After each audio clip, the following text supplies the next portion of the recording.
What is going on, everybody? DGN is back again with another video. This one is my trip to Socal Retro Gaming Expo 2019.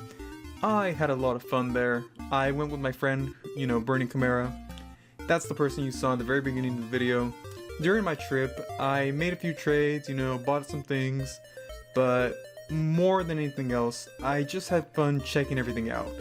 I didn't play the arcade games. In fact, I didn't even get a chance to go inside the arcade section, but from what I heard from my brother and my friend, there were quite a few different games. Of course, they were all free to play, but had I gone in, of course I would have, recorded and shown you guys what it was like.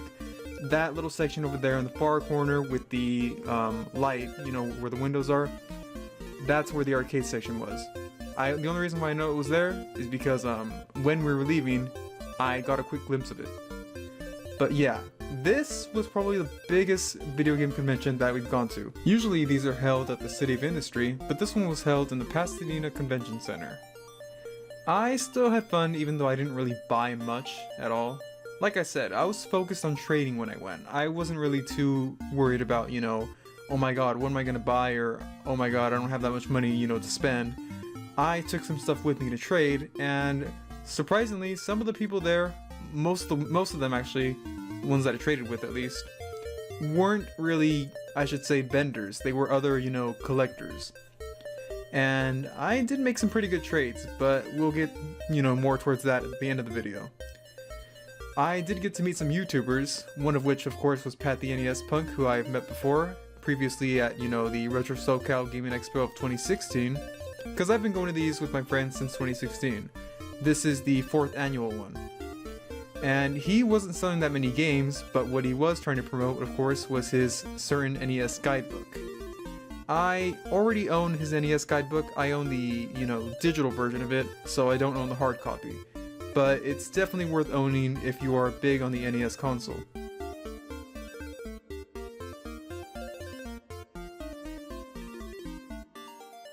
Pat the NES Punk wasn't the only one there though. Another YouTuber there was Norm the Gaming Historian. I was actually talking to him for a little while, and you know what, he's a pretty nice guy. I ended up buying one of his t-shirts as well. There was also a Pokemon Stadium kiosk. Finding something like this is actually pretty rare today, especially in the shape that it's in right now. I was surprised that it got sold for $700. I mean, I'm not gonna lie. I don't know how much they normally go for, but still, $700, that's a lot of money. But hey, it'd make a good collector's piece, so I would easily put it in my garage if I had one. Games weren't the only thing being sold though, but I'll get more into that later. What I really want to show is this guy who's playing Super Mario Bros. 2, the overworld theme, on his ocarina.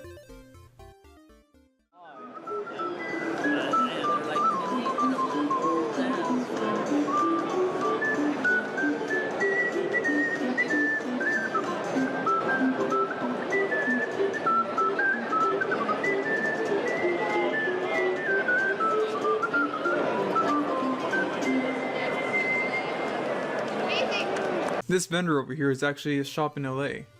I've been to it one time once again with my friend, but over here they're just selling Japanese video games. Mostly Famicom, Game Boy, Super Famicom, etc, etc. Just all things Japan. I didn't really buy anything because, well, I mean, if you want being completely honest, I not only have most of the Famicom games that they were selling, but I kind of disagreed with the prices they were charging. I could have haggled if I really wanted the game that bad, but the prices they were charging, there really wasn't much, point in haggling, because I'd be asking, say, $6 on a game that they were charging $12 for. Doesn't make much sense when you get right down to it. The Famicom Mini though wasn't, a bad price.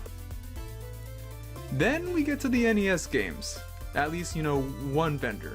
This guy had some very interesting games, as you can already tell. I didn't buy anything from him, obviously, because, the prices were just incredibly high. But, hey, if I could, I would have easily bought something like, Bonk's Adventure, or maybe Death Race. Just, something that'll hold me over for a little while. I used to own Death Race, but I of course traded it in the past. What I would like to own one day is Bonk's Adventure. Castle of Deceit, traded it. Tag and Dragon, traded it. All these unlicensed games, at least a good amount of them, I used to own, but I traded it to one specific collector. And then when I saw this, I immediately had to pick it up just to record it.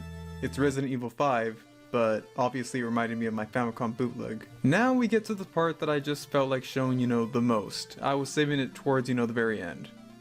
This was actually pretty cool, and I felt like getting a few of these, at least one of them, but in the back of my head I was just like, geez, I don't know where I'd put it. There wasn't any room on my wall to, actually showcase it, so even if I did buy one, and believe me, these look pretty cool, I would love to have them, but I just wouldn't have any room for it or anywhere to put it. We had things like, Aladdin, we had Earthworm Jim, Castlevania, Echo the Dolphin, Toe Jam and Earl, Altered Beast, Splatterhouse, you name it. They had pretty much every game you can think of, or at least, all the popular ones. Sonic 2, Castle of Illusion.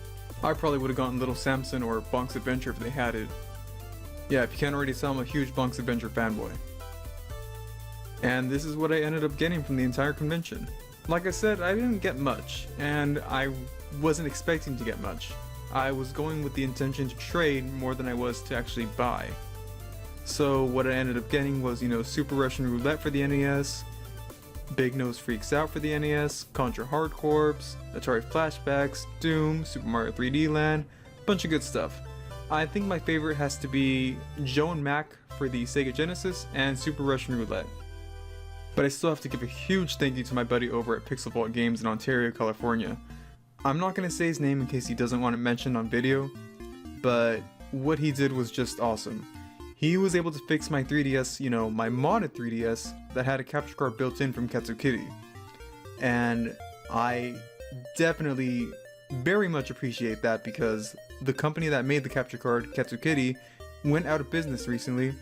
And not only that, but even when they were in business, Katsukity didn't want to fix my capture card because I didn't have my original, receipt information to prove that, I bought the capture card from them. And I'm just like, well, it's your board, you're the only one who makes it, so who else could I get it from? Loopy makes it using micro USB, and he doesn't even support the 3DS XL, which is what I had.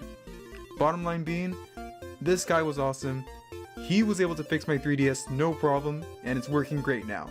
Quality looks good, sounds, great, and there's been no issues with it at all. I'm very happy that he fixed it. I'm also very grateful that he fixed it. I told him that if there's anything I can do for him, to just let me know. Alright you guys, well that about ends this video. I still have more videos planned, and now with the 3DS being fixed, and me getting more, into the Switch, things are going to be changing up a little bit. I haven't given up on beta videos either, so don't worry, I still have more, ideas for possible beta content as well. This has been DGN, and I'll see you guys next time. Thank you, bye bye.